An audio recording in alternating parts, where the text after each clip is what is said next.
ये चैप्टर बहुत बोरिंग लग रहा होगा, लेकिन ये बहुत इंपॉर्टेंट है। इससे सारे क्वेश्चन आते हैं, बट इसलिए इंपॉर्टेंट है कि इससे सारे टर्म्स हम लोग अभी जो स्टार्ट करेंगे क्लासिफिकेशन, कुछ जो बेसिक टर्म्स आएंगे वो आपको आगे यूज आएंगे। तो हमारा टॉपिक है the living world.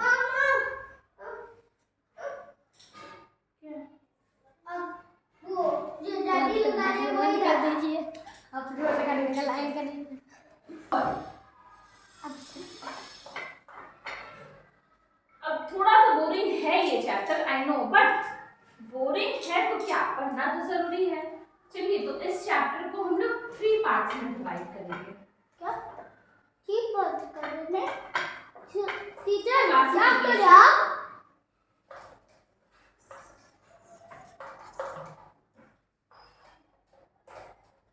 What is living?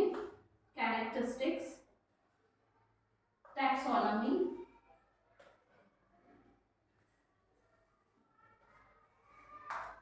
and naming. इसे हम 4 पार्ट में डिवाइड करेंगे। मे बी आज हम लोग ये पूरा कंप्लीट ना कर पाए, but I would complete it first. Now coming to the first part, living. अब किसी चीज को हम लोग 2 पार्ट में डिवाइड करते हैं, किसी भी चीज को, जैसे लिविंग और नॉन लिविंग। ये तो बच्चे भी जानते हैं कि लिविंग क्या होता है और नॉन लिविंग क्या होता है। अब टेबल है, व्हाट इज दिस टेबल?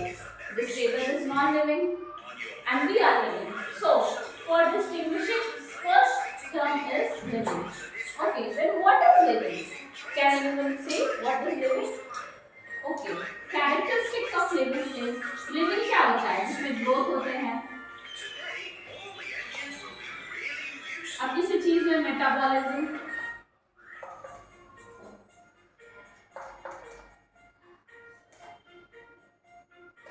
कोई चीज अगर रिस्पॉन्स करे, और अब कोई चीज रिस्पॉन्स, अब तो हम नॉन लिविंग को अगर कहेंगे, किसी कोई नॉन लिविंग है, किसी को अगर किसी चीज नॉन लिविंग को अगर मार रहे हैं तो वो तो रिस्पॉन्स नहीं करेगी। तो ये एक डिस्टिंग्विशिंग फीचर है लिविंग थिंग्स का। और कंसीक्वेंसेस,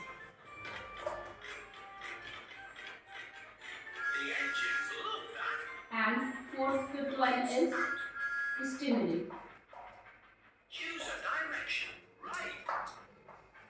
अब कहेंगे आप, चलो ग्रोथ, मेटाबॉलिज्म, रिस्पॉन्स। अब बट एनसीईआरटी को अगर हम लोग देखें, as we know we are following NCERT, most of the question हमारे एनसीईआरटी से ही आते हैं। तो एनसीईआरटी ने ये 4 टॉपिकों पे फोकस किया है, growth, metabolism, response and consequences. Stimuli भी है, बट उन्होंने कंसिस्टेंट पे स्टिमुली को मिक्स कर दिया है। Okay, coming to growth.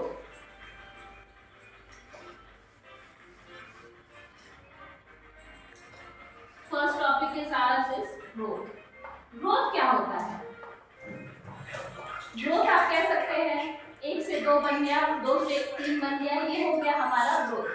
जैसे कि एक छोटा बच्चा है, अगर वो ग्रोथ कर रहा है तो वो छोटे से बड़ा हुआ, बड़ा से और बड़ा हुआ, तो वो ग्रोथ हो गया।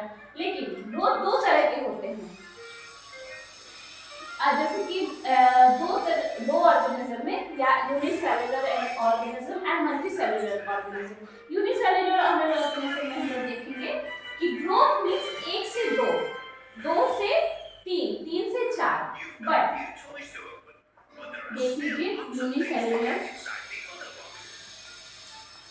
ऑर्गेनिज्म और मल्टीसेलुलर ऑर्गेनिज्म, दोनों में ग्रोथ के डेफिनेशन अलग अलग है। अगर देखा जाए तो ग्रोथ यूनिसेलुलर ऑर्गेनिज्म में से 1 से 2 ही होगा, लेकिन मल्टीसेलुलर ऑर्गेनिज्म, मान लीजिए multicellular organism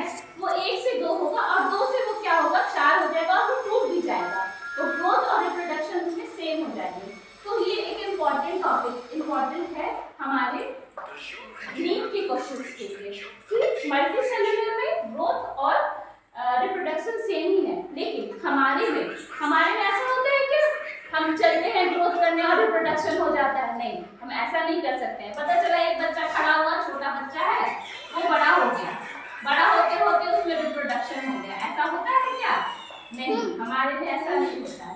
but unicellular multicellular organism में देखेंगे एक कोई, जैसे आप आगे पढ़ेंगे अमीबा, अमीबा होगा तो वो मल्टीसेलुलर ऑर्गेनिज्म है। तो अमीबा में क्या होता है कि पहले ये 1 से 2 बनेंगे और 2 से ये टूट जाएंगे और यहाँ पे हो जाएगा reproduction.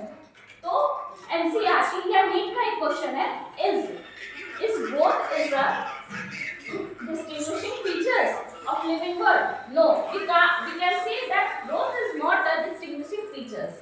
So coming to our next topic, metabolism, reproduction.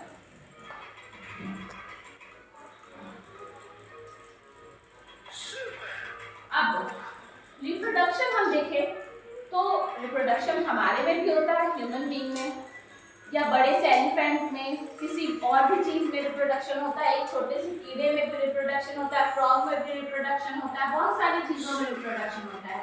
और एक छोटे से एक ऑर्गेनिज्म जैसे कि बैक्टीरिया, उसमें भी रिप्रोडक्शन होता है।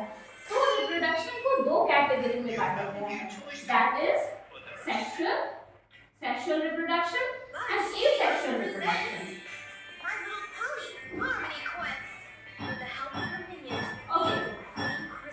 अब सेक्सुअल रिप्रोडक्शन क्या होता है, जिसमें 2 गैमेट्स का फ्यूजन होता है। Okay, the sexual reproduction is that reproduction in which 2 gametes are fused. Okay, let's say that 1 gamete, 2 gametes make 1 gamete. But in case of asexual reproduction, fusion is not necessary. It is not necessary that gametes are fused. But bacteria 1 से 2, 2 से 4, 4 से 16, मतलब 2:n के ratio में एक बार में bacteria कितने reproduce करते हैं, n टाइम्स ऑफ रिप्रोडक्शन होते हैं। So we can also say that reproduction can be distinguishing features of living organisms. So question may be asked, which of the following is the distinguishing features of living things? So we can tick mark if the option is there, reproduction. So we can mark it, reproduction is distinguishing features in living world. Third topic was metabolism. ठीक है, किसी चीज में growth तो हो गया, growth. अब आप क्या आपने सोचा है कि ग्रोथ होता होगा तो उसके अंदर बहुत सारे फेनोमेनन होते होंगे, बहुत सारे मेटाबॉलिज्म होते होंगे। जैसे आप लोगों ने सेल में भी 9th-10th में तो सेल पढ़ा ही होगा, तो जान लीजिए कि सेल के अंदर ही कोई भी मेटाबॉलिज्म होते हैं। क्या आप बोल सकते हैं कि ये टेबल में मेटाबॉलिज्म हो रहा है, यस और नो?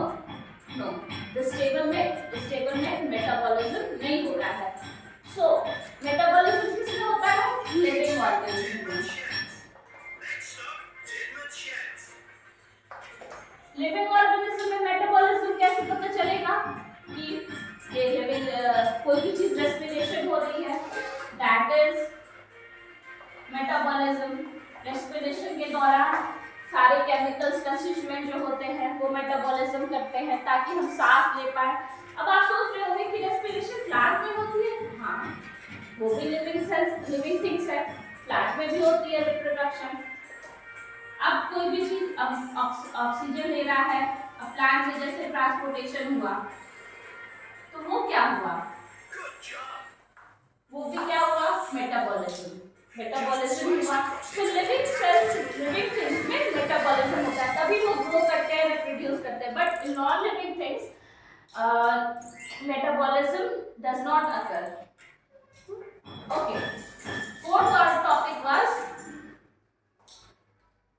कॉन्शियसनेस। अब आप सोच रहे होंगे कॉन्शियसनेस क्या होता है। जैसे कि अब मुझे किसी ने एक थप्पड़ मारा तो क्या आप उसे छोड़ दोगे? नहीं, आप भी उसे मारोगे, आप उसको रिस्पॉन्स दोगे। तो आप सोच रहे हो कि मैम ये तो बस हमारे में ही होता है, प्लांट में नहीं होता है। नहीं, ऐसा नहीं है, प्लांट में भी होता है। जैसे कि टच मी नॉट आप लोगों ने सुना होगा, जैसे इसको माइमोसा बोलते हैं, माइमोसा प्लांट। उसमें क्या होता है, आप टच करते हैं प्लांट को तो क्या होता है, प्लांट ऐसे फैल जाता है। आप उसको छोड़ देते हैं तो वो बेंड कर जाता है। तो वो क्या हुआ, वो एक तरह का मेटाबॉलिज्म ही हुआ, वो एक तरह का कॉन्सियसनेस ही हुआ, सॉरी। तो हमारे लिविंग वर्ल्ड में भी क्या होता है, मेटाबॉलिज्म। तो this can also be distinguishing features in plant and animal. तो हम लोग 4 टॉपिक याद रखेंगे। क्या याद रखेंगे, growth, metabolism, reproduction and consciousness, that is GMRC। याद रखने के लिए हम लोग कौन सा टेक्निक याद रखेंगे, GMRC। So these are, इसमें से growth is not the defining feature, metabolism is the defining feature, reproduction is the defining feature and consciousness is also the defining feature। ऐसा कि हम लोग NCERT को फॉलो कर रहे हैं तो इसी 4 टॉपिक पे हम लोग मेन ध्यान देंगे कि ये 4 टॉपिक में से ये 3 जो है डिफाइनिंग फीचर है जो कि लिविंग का होगा। और इसमें से एक दो बार क्वेश्चन भी आया है कि which one of these are defining features in living things। Okay, आप NCERT जाओगे पढ़ने तो देखोगे और यही सब चीजें हैं, है तो बहुत कुछ पढ़ाने को, but we are strictly bonded to NCERT। और क्वेश्चंस कहाँ से आते हैं, NCERT से। पढ़ने को तो बहुत कुछ है, अगर आप most of the time biology को दे दोगे तो फिजिक्स और केमिस्ट्री को कैसे टाइम दोगे। तो अब coming to the second topic of this part is taxonomic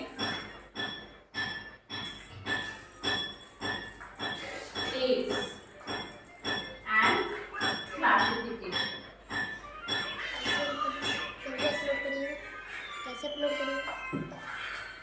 अब जैसे कि ये करने की जरूरत क्यों, किसी चीज को हम लोग किसी चीज को क्यों क्लासिफाई करेंगे।